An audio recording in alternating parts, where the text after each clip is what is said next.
Click করুন অ্যাপের bell আইকনে আর সাবস্ক্রাইব করুন এবিপি আনন্দ। সব সময় থাকুন খবরে।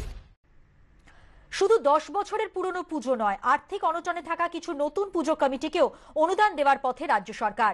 গতকাল নবান্ন সভাঘরে পুজো অনলাইন উদ্বোধন কর্মসূচি থেকেও ঘোষণা মুখ্যমন্ত্রীর।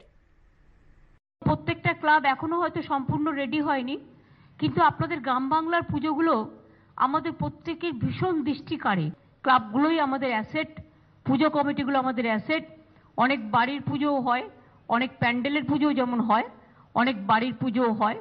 এবং দেখবেন যদি খুব গরিব ক্লাব থাকে যাদের 10 বছর হয়নি, টাকাটা পাবে না, টাকাটা যেন সবাই পায় এটা লক্ষ্য রাখবেন যাদের 10 বছর হয়ে গেছে।